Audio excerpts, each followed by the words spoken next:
always think they were going to tell a new story. Mm-hmm. I said, I'm going to tell this story about Mother Ann Lee and about the Shakers. And then you start writing it. And I think as a filmmaker, you so often realize that you are in some ways exploring similar topics again and again and again. And I think that The Brutalist is in some ways about someone trying to create something impossible. Mm-hmm. And this impossible building that he's trying to create and trying to build against all odds is driven by some force to do so. And I think that is really, in some ways, is also how I saw Ann Lee. She's trying to create this safe space, this utopia for her people, for all people, where they can be safe to work in whatever way they want, and to have a place that's, with complete equality between gender and race. And I thought that is an impossible thing to do. And I guess that really, I think for both me and Brady, in a way also speaks to our artistic ambitions, where we're trying to make these movies that most people are just like, please don't. Like, why?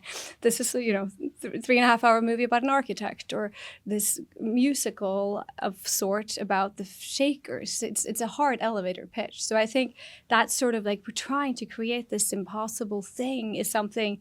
There's something there that really is something we will always keep exploring. And we learned a lot from The Brutalist. We took even more sort of tricks, and we learned also from our wonderful partners and our co-producers, and we keep looking to kind of old school ways of making movies, where sometimes you can get something to look great, but if you were to see what was happening around, there's just a guy throwing buckets of water. Is that these two off camera. So there's a lot of think about how people used to make movies, and obviously it's really challenging to do so. I don't necessarily recommend it. And if you're lucky enough to be given a lot of money to make something really wild and ambitious, then please do so. And of course, it is a lot of money. Like, these budgets aren't, it is exactly. In the world, it's a lot of money, but movies are expensive. But there's still something so special and rare and intimate about being constrained in that way. You're like, what can we do with this? And then you make that. There's nothing, that's magic. I think movement is one of the keys to finding the person, the human inside the character. It's written on the page, and she's a real person. So there's things that we know about her through all of Mona's research and what we know of the script. But once you start to move, you can finally merge your own artistic soul with who this person is, and it becomes its own thing, and through song as well. Obviously, that's very helpful. But I think movement is everything. In the way someone walks, even once you really kind of can wrap your head around the gait of someone, or the cadence of how they speak, the way things, the rhythm of somebody, the internal rhythm of somebody, it really kind of gets the ball rolling, and the momentum just becomes amazing. And the movement with Celia Rouse and Hall, we started, oh my God, I don't know when, a year before we started like really shooting, we were working on these incredibly intricate dances and very, very, one-of-a-kind ways of moving from what I've known and seen. And it was really hard. It was incredibly hard. But the challenge also really feeds that need to get closer, and it helps. There's everything about it. This did feel like one big, theater camp before we started shooting. I think she flies very close to the sun. I don't think she ever worried that she would get too close. I don't think she believed that she could. There's some peace in how she led the movement, and I think that's why it was so peaceful, because the intention behind that was just so everybody felt safe and equal and could survive and thrive in a society where they might not have, because of when they existed. Especially women and children. And I think that's what made her so beautiful, is that, she had no fears after losing all of her children in the ways she did. I think you have to kind of, fly as fast and as hard as you can in order to find whatever is going to help you survive something. And I think that's where the magic came in for her, where the light came in, where she could have killed herself. And she didn't. She went the opposite direction. And I love that about her. And she just leads with kindness and compassion. And she's so curious about the world. And sure, I think the most fun aspect of Ann Lee portraying her is I couldn't even predict how I would react to things at some points. We kind of just, I don't know it's very hard to describe right now after lunch. But no, I think I think it's just like she was a child. Mm-hmm. Still in every way, in how her curiosity and her imagination and her belief and her commitment and her devotion to God, which is so just vulnerable and beautiful. And I love playing her, I love her. And I think we kind of got her a little bit in a way without being weird about it.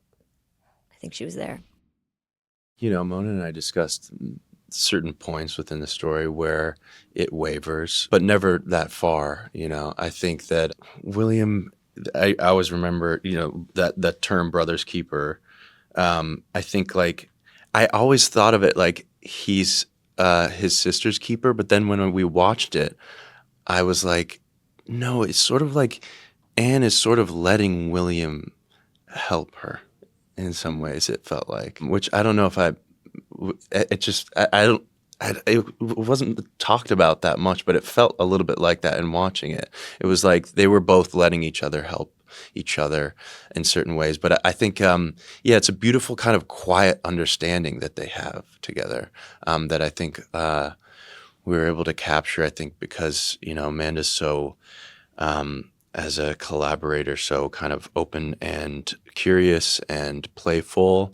And the way that Mona led the set was very much kind of a mirror to what the material we were working with. So it was all led with a lot of love and compassion. And so we were able to find that kind of thing where we were able to just have these quiet moments where stuff wasn't as overly intellectualized and overly discussed, and more kind of felt, and we were kind of felt a little bit like conduits, not to be too pretentious here, but it did feel that way. I had one moment on The World to Come where I said, you know what, this blocking of the scene is ridiculous. It doesn't make sense. I'm just, why don't we all just take the camera and walk into the field and do the scene there? And we did. And I loved that scene in the film, and I loved how natural and good that felt. But with this film, I had said to myself that I really want to reclaim the process. Mm-hmm. I want to be playful again. I know that's hard with, a really tight. We shot the film in 34 days. It's really, the time pressure is there. But I also was like, I want to play, and I want to have an exciting creative experience, all of us together. So for example, with a lot of the movement, you have to approach it that way. You have to say, okay, this is how, some of it is really specifically choreographed to camera, and I know where all the edits are, and that's how we're going to do it. And then other things like Hunger and Thirst, for example, we were playing with this movement, and then all of a sudden I was like, it's just one beautiful handheld shot, and that's all it needs to be, and it's so great. And then we also we have, I have another, we were constantly shooting. We're shooting every day. We're shooting on the weekends. So I think you guys were game to come and play in between, and we did a lot of workshopping. So we did have moments of real just, playfulness and exploration, which is great. I think there was a couple times where you allowed me some freedom, and it's really hard to improv in this language. I know. The only person who really can do that is David Kale. Yeah. He can improvise in this, this language. But yeah, Lewis was like, nope, that's not that. Wordless improvisation is what you get from me. Although I did keep one line that you improvised. Oh yeah. I will take you there myself. I will take you there myself. Yeah. Yes. And I love that. Yeah. Period accurate. Moment. Yeah. Take you there. Yeah, 6 words. I got a 6-word sentence in there. Very, very specific. Everything's very specific, which is also just incredibly challenging. And I love that because I can't veer. I can veer with but I can't with my words, and especially with the accent. It's so technical at times, and that helps actually. Mamma Mia 3, is that happening? Did I read that right? Yeah, it is. It is? Yes, Yeah. I think. Okay. Excellent. We're all in touch. It's a matter of I thought I the read studio. that. Yeah, you read it because we all said, yeah, definitely. It's our way of marketing and getting support. Yeah. But I think it's also, movies like that, like big movies like that, are just all about studio timing. Mm-hmm. Like I remember they did Mamma Mia 2 instead of Wicked, so like we took the Wicked. They could only do one big movie at that time, and so we ended up slotting into that. Right. So it's just Yeah. it's actually about silly things like that, and story, silly things like that. Like what the story's going to be, the songs, and parties. Yeah. Good stuff. Thank you so much. Thank you so Thank much you. for having Appreciate us. it.